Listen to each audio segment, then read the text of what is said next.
आज़मा साहब ये फरमाइएगा कि पीटीआई के लोगों ने बहुत सारी नज़रें लगाई हुई हैं ट्रिब्यूनल्स पे कि इलेक्शन ट्रिब्यूनल्स के फैसले आएंगे तो पता नहीं क्या तब्दीली आएगी और हुकूमत उनकी गोद में खुद ब खुद चली जाएगी। तो आप क्या समझती हैं, वाकई उनको ये कामयाबी मिलेगी?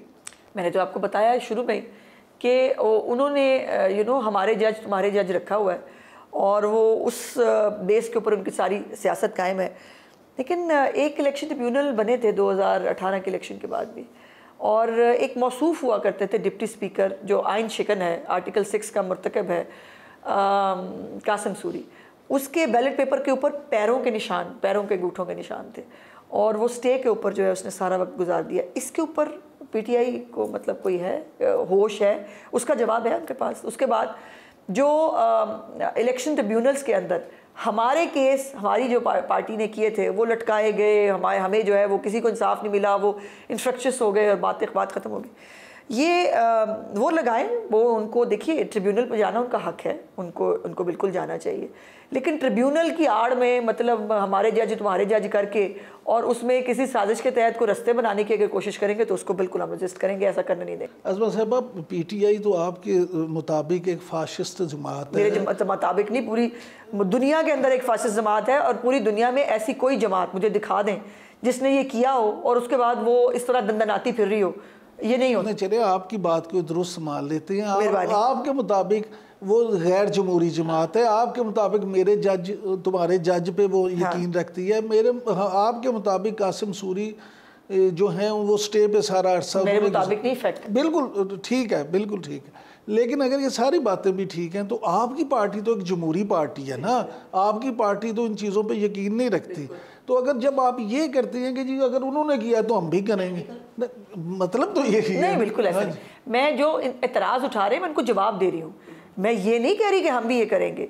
मैंने तो वो तो हमारा हक भी तस्लीम नहीं करते थे ना ट्रिब्यूनल्स वाला। मैं तो कह रही हूँ उनका हक है, उनको जाना चाहिए ट्रिब्यूनल्स पे, और ट्रिब्यूनल्स में कानून और आइन के मुताबिक फ़ैसले होने चाहिए, ईमानदारियाँ नहीं होनी चाहिए। वहाँ पर जो है वो पॉपुलैरिटी के पर फैसले नहीं होते अदालतों में ज़मीर पे फैसले नहीं होते, अदालतों में फ़ैसले आइन और कानून के तहत होते हैं और वो होने चाहिए। हम बिल्कुल उसको एक्सेप्ट करेंगे। हम तो कहीं ना दौड़े जा रहे हैं ना भागे जा रहे हैं, ना हमने इसको कभी जो है वो अपोज़ किया है। हम कहते हैं कि कानून आइन और कानून के तहत अगर हमें डिफ़ीट होती है बिल्कुल फेस करेंगे, लेकिन आइन और कानून का नाम इस्तेमाल करते हुए अगर ईमानदारी होगी उसको अपोज़ करेंगे।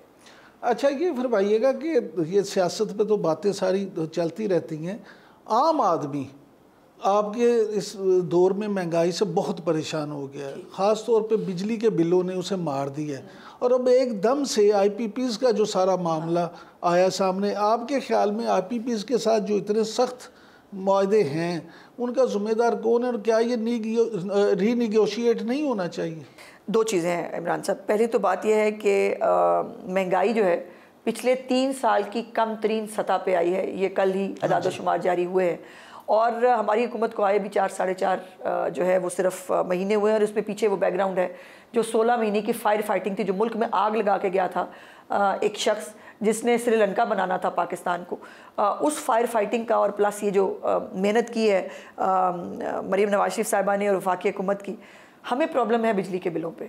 बाकी महंगाई जो है उसमें काफ़ी काबिले ज़िक्र हद तक जो है वो कमी आई है, 26% से हम 11% पे आ गए हैं। लेकिन बिजली के बिल यकीनन एक बहुत बड़ा कंसर्न है आम आदमी का, और इसमें कोई दूसरी राय नहीं कि बिजली के बिलों पे हम भी बहुत परेशान हैं कि आम आदमी को इस पे रिलीफ कैसे दिया जा सकता है। जो आईपीपीज़ की पहले बात है, अब मुझे फिर जो है वो सिर्फ जो क्रिटिसाइज़ ज़्यादा करें ना, जो इस वक्त आवाम के अलम बरदार बने हुए हैं उनको याद कराने के लिए, इमरान खान का वो ट्वीट भी याद होगा जो अपने दौरे हुकूमत में आते हुए उन्होंने किया था कि जी हमने आईपीपीज़ के साथ नए मुआहदे कर दिए हैं, नहीं बिल्कुल सब ठीक होने वाला है। और हमारे अपोजिशन लीडर साहब जो नए नए इनकलाबी हुए हुए हैं, उनका वो अब प्रेस कॉन्फ्रेंसेस, अब मीडिया का ज़माना है, हर चीज़ का रिकॉर्ड होता है, वो प्रेस कॉन्फ्रेंसेस मौजूद है जिस पर आकर उन्होंने क्रेडिट लिया था, हमने सब ठीक कर दिया। वो कहाँ गया फिर सब जो ठीक किया था? आपके पास हुकूमत आई थी ना, आईपीपीज़ का ये मसला उस वक्त भी था ना, आप उस वक्त उसको एड्रेस कर लेते। अब वो सारा मलबा हम पे गिराना ये कहाँ से जस्टिफाइड है? पहली बात। दूसरी बात ये है कि आईएमएफ जो है जो अब ये भी एक फैक्ट है कि आईएमएफ को हम तो, मैं खुदकुशी कर लूँगा आईएमएफ पे नहीं जाऊँगा, खुदकुशी खुद तो नहीं की, आज लोग कर रहे हैं कि वो आईएमएफ जो है वो नहीं सांस लेने दे रहा हमें। और वो जो एक ट्रस्ट डेफिसिट हमारा पैदा हो गया पाकिस्तान और आईएमएफ के बीच में, जो तुम तोड़ के गए मुआहदा, फिर तुमने ख़त लिखे IMF को पाकिस्तान को जो है इमदाद वो नहीं देनी चाहिए, रकम नहीं मिलनी चाहिए। फिर तुमने लॉबीज फर्म्स हायर की, वहाँ पर उन्होंने अमेरिका के अंदर बाकायदा पूरी कैंपेन की कि पाकिस्तान को पैसे नहीं मिलने चाहिए, पाकिस्तान को डिफ़ॉल्ट होना चाहिए खुदा न खास्ता। फिर तुमने जुलूस निकलवाए IMF के दफ्तर के सामने, ये सब हुआ है ना। उसके बाद अब IMF जो है, फिर देखिए इकनॉमिक स्टेबिलिटी पॉलिटिकल स्टेबिलिटी के बगैर नहीं होती, नहीं आ सकती। जब IMF को भी पता है कि कोई पता नहीं ये इस मुल्क के अंदर किस वक्त कहाँ क्या हो जाए, तो हम तो जो हमने पैसे दे रहे हैं, देखिए वो तो बनिया है ना, वो तो बनिए वाला काम करेगा, उसको अपने पैसे से इंटरेस्ट है, उसको क्या फ़र्क पड़ता है आम आदमी को बिजली का बिल कितना मिल रहा है, जो पेट्रोलियम लेवी कितनी लग रही है, वो तो अपने पैसे का उसको कंसर्न है और वो वही करा रहा है हमसे, वो हमें करना पड़ा है। अगर ये हम 2016 में, ये भी फैक्ट की बात है ना, 2016 में नवाज शरीफ साहब जो है और डार साहब IMF से हमारी जान छुड़वा गए थे, अगर उन पॉलिसीज़ को कंटिन्यू किया जाता, अगर पाकिस्तान में पनामा का ड्रामा ना होता, अगर पाकिस्तान को डिरेल ना किया जाता, तो आज पाकिस्तान इन हालात में ना खड़ा होता। सो ये मैं ये नहीं कहना चाहती कि हम सब शामिल हैं, हम सब, कोई बरी ज़िम्मा नहीं हो सकता आम आदमी की इस वक्त, लेकिन देखना पड़ेगा किस किस का क्या क्या रोल था। इसके बावजूद सोलर एक जो यूनिट से जो 200 यूनिट तक हैं उनको रिलीफ दिया है वज़ीर आज़म शहबाज शरीफ साहब ने, और उस पर उनकी जो है वो उनको फिक्स कर दिया है, उनके लिए टैरिफ भी नहीं बढ़ाया गया। पंजाब के अंदर जो है 100 से 200 यूनिट वाले जो हैं उनको फ्री सोलर पैनल देने जा रही हैं चीफ मिनिस्टर साहबा, कि 25 साल की एक उसकी वारंटी होती है, 25 साल के लिए उनका एक एसेट बन जाएगा जो फ्री ऑफ कॉस्ट देंगी चीफ मिनिस्टर साहबा। उसके बाद जो 200 से 500 जो ज़्यादा लोग हैं, जो ज़्यादा लोअर मिडिल क्लास है, जिसको अब सबसे ज़्यादा फ़र्क पड़ा है, यानी जिसका 3,000 रुपये 4,000 रुपये बिल आया करता था, अब उसको 10,000 रुपये बिल आ रहा है, ये है वो क्लास जिसको ज़्यादा फ़र्क पड़ा है। उसको जो है वो रखते हुए 700 अरब रुपए का हमारे जो हमारा तरक्याती प्रोग्राम है उसके बराबर का रकम जो है वो हमें सोलर प्रोग्राम पे चीफ मिनिस्टर साहबा देने जा रही हैं। उन्होंने कहा नहीं होता कोई और काम, मुझे फ़र्क नहीं पड़ता। आम आदमी की इस वक्त जो बिजली का प्रॉब्लम है, और ये एक दफ़ा के लिए नहीं होगा, ये लॉन्ग रन के लिए चलेगा ना, 25 साल के लिए एक एसेट बन जाएगा। जो डाउन पेमेंट है 90% डाउन पेमेंट मरीम नवाज शरीफ साहबा की हुकूमत करेगी, सिर्फ 10% डाउन पेमेंट देनी पड़ेगी, और 2-4 हज़ार जितना उनको बिल आया करता था उस बिल की वो किस्त देंगे, और उसके बाद जो है वो सोलर पैनल के मालिक बन जाएंगे। इससे यकीनन जो बिजली की एक खपत है, जो एक बिजली के पावर प्लांट्स का जो एक इशू है उसमें भी कमी आएगी, आम आदमी को भी रिलीफ मिलेगा, जो हमारा सर्कुलर डेट है उसमें भी थोड़ी कमी आएगी। तो ये बहुत सारी चीज़ें हैं जो एक बहुत मेहनत के साथ एक प्रोग्राम जो है जो डेवलप किया चीफ मिनिस्टर साहबा ने, उससे यकीनन आम आदमी को फ़ायदा होगा, और इंशाल्लाह 14 अगस्त को इसको जो है वो इनॉग्रेट करेंगे। अज़मा साहब, इससे यकीनन आम आदमी को तो फ़ायदा होगा जिनको सोलर मिल जाएंगे, लेकिन कैपेसिटी पेमेंट तो आपको करना पड़ेगी। जब कैपेसिटी पेमेंट आप करेंगे तो वो भी बोझ आम आदमी पे ही पड़ेगा। कम बनेगी ना बिजली, जब सार्फिन कम बिजली इस्तेमाल करेंगे तो कम बनेगी ना बिजली। लेकिन कैपेसिटी चार्जेस जो हैं वो मेरी अपनी ज़ाती, मुझे नहीं मालूम, मैं टेक्निकल बंदा नहीं हूँ इस हवाले से, अगर ये निगोशिएट हो सकते हैं तो ज़रूर होने चाहिए। देखिए, एक तो जो गवर्नमेंट के अपने पावर प्लांट्स हैं उसके ऊपर हम कुछ कर सकते हैं, जो प्राइम मिनिस्टर साहब ने गालिबन उसका इजहार भी किया है। फिर बहुत सारे हमारे अपने पाकिस्तानी ताजर और वो भी हैं जिनको पाकिस्तान ने बहुत कुछ दिया है, वो अपनी ज़िम्मेदारी नहीं पूरी कर सकते।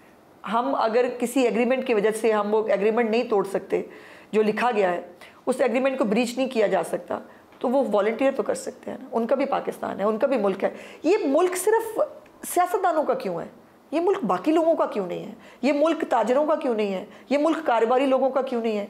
ये वो अगर खून चूस के इतने सालों से आपने अरबों रुपया आप ले चुके हैं, तो भाई अब मुल्क को ज़रूरत है आप भी मतलब को मेहरबानी कर दें, आप खुद वॉलंटियर कर दें कि जी हम कहते हैं कि ये इसको निगोशिएट होना चाहिए, निगोशिएट होना चाहिए।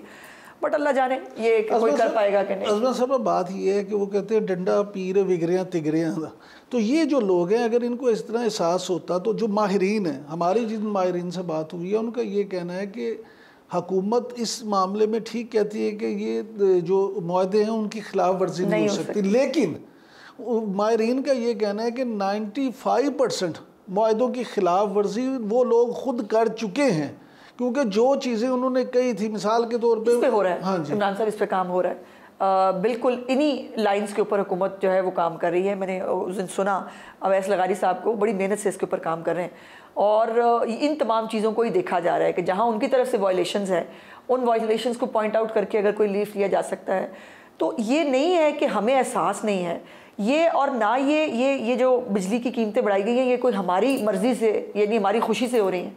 ये एक मजबूरी है, एक फंदा जो हमारे गले में पड़ा है IMF का, जिसके ये भी आपको माहिरीन ही बता रहे होंगे कि IMF के पास जाने के अलावा हमारे पास ऑप्शन भी कोई नहीं था। हम डिफ़ॉल्ट कर जाते, फिर वो जो आज 300 रुपये का पेट्रोल मिल रहा है वो फिर जाके 1000 रुपये में भी अवेलेबल ना होता, आपके पास बिजली बनाने के लिए पेट्रोल ना होता। तो ये कितने खौफनाक सूरत हाल हो सकती है अगर हम IMF की तरफ ना जाते।